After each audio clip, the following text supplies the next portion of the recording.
Welcome to the Political Matrix News. Politics, people, local, regional, national news. Political Matrix News keeps you informed. We have the sources, we have the truth from inside the political matrix. Congratulations. Once again, you have scored and found the very right place to talk about politics in Florida. This is the Political Matrix blogcast. What are you giggling about? You know, I got to come up with the superlatives all the dang time. Scott Miller is the one with these. How much do you pay to have that mustache worked on every week? It's a team of specialists. Gotcha. Greg Fink right there. He's in Gainesville. That's about as close as he wants to be to Tallahassee, and I don't blame him. And I'm Rob Milford, and then you would find me primarily in the Orlando metro area. You know, I think any day is a good day when the state legislature is not in Tallahassee. They can't screw up the state any more than it already has. By the way, we got to make note, today officially they declared that Florida is the shark bite capital of the world. But let me zoom in on that a little bit. Volusia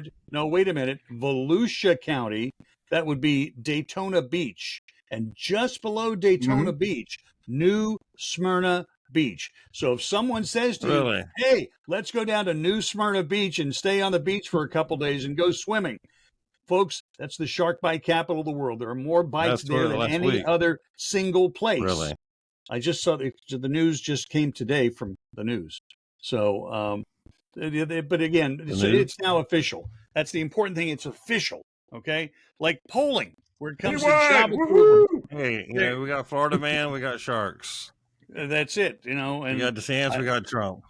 Yeah, there you go. And later on, one of the next episodes, we'll talk about Mouse. That too. Well, a colonel in the Army who wants to be a congressman, but that's another story. Let's talk about Joe Biden approval. Yes, that's funny. Do we have any of these polls in Florida? Or are they nationwide? I'd be more interested in Florida numbers than anything else. They're nationwide. These are approval ratings are nationwide.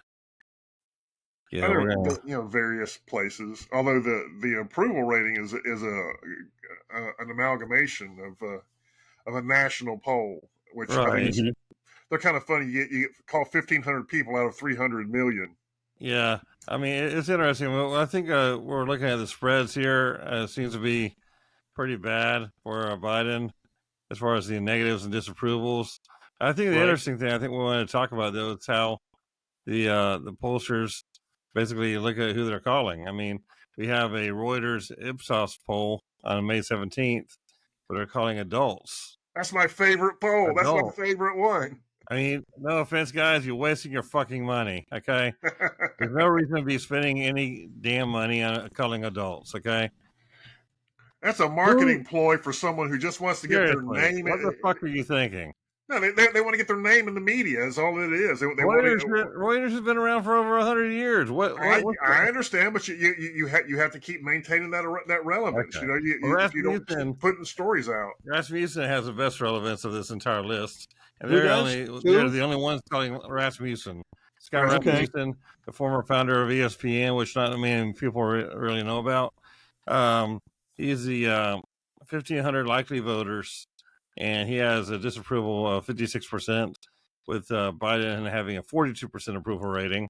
Right. Then you have the Quinnipiac, which is registered voters, and Harvard Harris registered voters, and they're all right around hovering between 56 and 59 for disapproval. And for approval, they're hovering between 36 and 44. Actually, Harvard has them at 44. That's actually the highest approval of anybody here. I see that Marist has Fox News. Negative Fox has 45% approval. Fox News actually has them higher than Harvard. So there you go. The right-wing media has the Democrat president higher than Harvard for the approval. So, hey, everybody should leave Fox alone and watch Fox more. Well, maybe Harvard is right-wing. Maybe they are. Maybe Harvard's a right-wing organization. Yeah, it might be a right-wing poll. I mean, right now we have Fox News with the highest, approval of any of these polls out there for Biden. what jumps out at me is that out of 9 polls, only one of them is using a statistically valid sample, which is likely voters.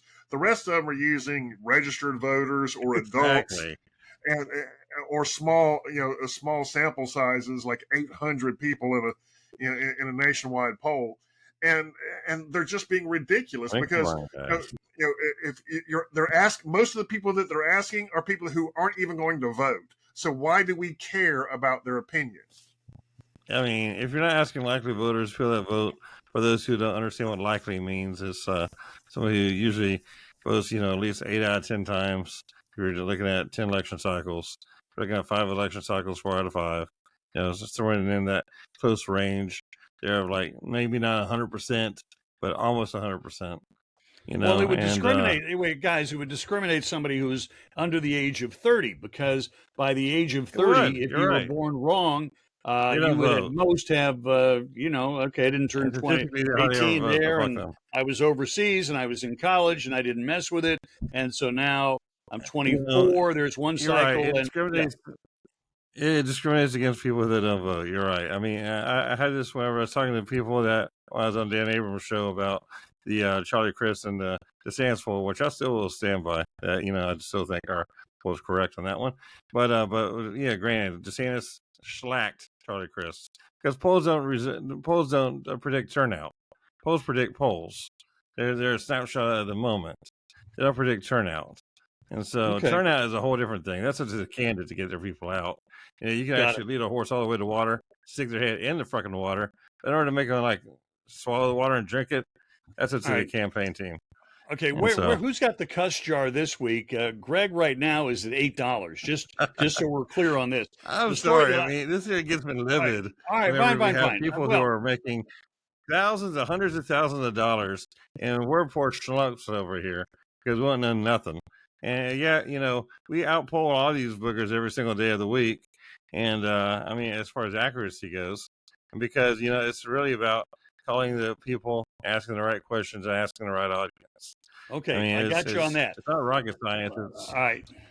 I understand. We'll talk about the science of polling in another episode. Non-fraud. This is the story that got my attention today. Because here in Orlando, we have one job only, and that is to bring people to Orlando. Number one tourist attraction in the world, 74 million visitors last year. 74 million.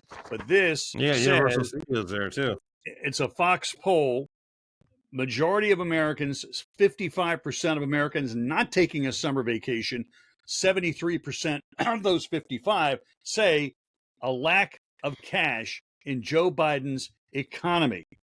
Increased food price, increased gas price. Yeah, a lack of cash. 84% said gas prices are an issue. 89% said grocery prices are an even greater concern. 1,100 and change registered voters last 2 weeks ago, 3% plus or minus. And, Taco Bell and Popeyes and Chipotle have raised some of their prices by 75% in the last 3 years. I know.